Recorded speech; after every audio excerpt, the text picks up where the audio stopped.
Right Salaar movie release పై fans కూడా ఎంత ఖుష్గా ఉన్నారో కంప్లీట్ డీటెయిల్స్ మా ప్రతినిధి రాణా అందిస్తారు. రాణా చెప్పండి, ప్రస్తుతం ఆర్టీసీ క్రాస్ రోడ్ సంధ్య 70mm వద్ద పరిస్థితి ఏ విధంగా ఉంది? ఓవరాల్ తర్వాత బాహుబలి తర్వాత ఒక బ్లాక్ బస్టర్ కొనాలని ఫ్యాన్స్ అంతా ఎదురు చూస్తున్నారు. సో ఈ సినిమాతో వాళ్ళ ఆశ నెరవేరినట్టే అనుకోవచ్చా? ఏ విధంగా ఉంది సందడి? రాధిక, అమెరికా నుంచి కూడా అమలాపురం వరకు ఒకటే పేరు ఇప్పుడు ప్రపంచవ్యాప్తంగా సలార్ సలార్ సలార్. ఈ సినిమా పేరు అంత క్రేజ్ సంపాదించుకుంది. ఎందుకంటే నార్త్ అమెరికాలో అడ్వాన్స్ బుకింగ్లో రికార్డులు సృష్టించింది. గతంలో ఈ యొక్క ఇండియా సినిమా కూడా అంత పెద్ద స్థాయిలో ఎప్పుడు అడ్వాన్స్ బుకింగ్ కాలేదు. ఏకంగా Bollywood super star Shahrukh Khan cinema Dunki వచ్చినప్పటికీ కూడా ఆ సినిమా కూడా పెద్ద అడ్వాన్స్ టికెట్స్ కూడా అమ్ముడుపోయినటువంటి సిచ్యువేషన్. కానీ సలార్ సినిమాకి వచ్చి పూర్తి స్థాయిలో కూడా అమ్ముడిపోయాయి. ఇప్పటికే దాదాపు 15 కోట్ల రూపాయల దాకా కూడా అడ్వాన్స్ టికెట్ల రూపంలోనే వసూలు చేసినటువంటి నేపథ్యం కనపడుతుంది. అదొక రికార్డుగా కూడా ఉంది. అయితే ఇక్కడ తెలుగు రాష్ట్రాలను ఇటు ఇండియాలోనూ పూర్తి స్థాయిలో నైట్ 1 o'clock నుంచి కూడా ఈ షో అనేది స్టార్ట్ అయింది.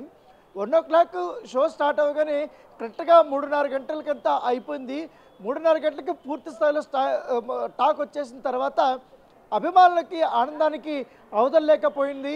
ఎక్కడ చూసినా కూడా ప్రభాస్ ఇస్ బ్యాక్ అంటూ కూడా వారు తమ ఆనందాన్ని వ్యక్తపరుస్తున్నటువంటి నేపథ్యం కనపడుతుంది. ఎందుకంటే గత 2 సినిమాలు కూడా చూశారు. ఎందుకంటే ఏదో రాధేశ్యామ్ కానీ ఆ తర్వాత వచ్చినటువంటి ఆ సినిమా కూడా అంత ఆశించిన స్థాయిలో బాక్స్ ఆఫీస్ దగ్గర కలెక్షన్స్ రాబట్టలేకపోయింది. కానీ సలార్ సినిమాకి పక్క ప్రశాంత్ నీల్ డైరెక్షన్ మీద కూడా ఎంతో ఎక్స్పెక్టేషన్స్ ఉన్నాయి. ఎందుకంటే KGF 1 కానీ KGF 2 కానీ ఈ 2 సినిమాలు చూసిన తర్వాత ప్రభాస్ లాంటి కట్అవుట్ ఉన్న హీరో ఈ సినిమాలో నటిస్తున్నాడు కాబట్టి ఆ హీరో ఎలివేషన్స్ కూడా ఎక్కువగా ఉండబోతున్నాయి కూడా అభిమానుల్లో కూడా మొదటి నుంచి కూడా చాలా ఎక్సైట్మెంట్ ఉంది. దాని తగ్గట్టుగానే టీజర్ రిలీజ్ చేసిన తర్వాత ట్రైలర్ రిలీజ్ చేసిన తర్వాత అది పీక్స్కి వెళ్ళినటువంటి నేపథ్యం కనపడుతుంది. సో ఈ సినిమా ఇవాళ రిలీజ్ అయింది కాబట్టి ఎక్కడ చూసినా కూడా రికార్డులు బద్దలు కొడుతున్నటువంటి నేపథ్యం కనపడుతుంది. ఇండియాలోనే హైయెస్ట్ అడ్వాన్స్ టికెట్స్ కాదు బెనిఫిట్ షోలతో కూడా ఇవాళ రికార్డు సృష్టించినటువంటి నేపథ్యం అయితే కనపడుతుంది. కొంతమంది అభిమానులు కూడా ఉన్నారు. వారు ఇప్పుడు సినిమా చూడడానికి ఈగర్గా ఎదురు చూస్తున్నారు. ఎందుకంటే వారు ఎప్పటి నుంచి కూడా ఎదురు చూస్తున్నటువంటి. ఏంటి తమ్ముడు, ఎక్కడి నుంచి వచ్చారు మీరు? మేము శ్యామ్నగర్లో ఉంటాం. శ్యామ్నగరా? సినిమా బుక్ చేసుకున్నాం టికెట్స్? బుక్ చేసుకున్నాం. ఏంటి ఇందాక సినిమా చూసి వెళ్ళారు కదా, వాళ్ళు టాక్ చెప్పారా? చెప్పాను, బాగుందంట. అవునా?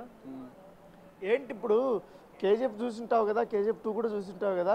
ఇప్పుడు ఆ డైరెక్టర్ సలార్ తీసాడంటే ఇది ఎక్స్పెక్టేషన్ ఎట్లుందని నువ్వు ఏమి ఎక్స్పెక్ట్ చేస్తున్నావు? ఏమో చూసే అర్థమవుతుంది ఆ సినిమా ఎట్లుందో. ఇప్పుడు పోయి చూడాలి సినిమా. సో వీళ్ళందరూ కూడా చాలా ఎక్సైట్మెంట్గా ఫీల్ అవుతున్నారు. చూద్దాం, ఇంకా గంటలు అయితే పూర్తి స్థాయిలో ఈ యొక్క టాక్ అనేది బయటకు వస్తబోతుంది. ప్రస్తుతం అయితే అభిమానులు మాత్రమే బెనిఫిట్ షోలు ప్రీమియర్ షోలు వెళ్ళారు కాబట్టి సాధారణ జనాలు 9 గంటల 10 గంటల షోకి రావడం స్టార్ట్ అవుతుంది కాబట్టి అప్పుడు టాక్ చూసి ఈ సినిమా యొక్క రేంజ్ని అయితే కూడా మనము పూర్తి స్థాయిలో కూడా విశ్లేషించుకోవచ్చు. Right, thank you Rana.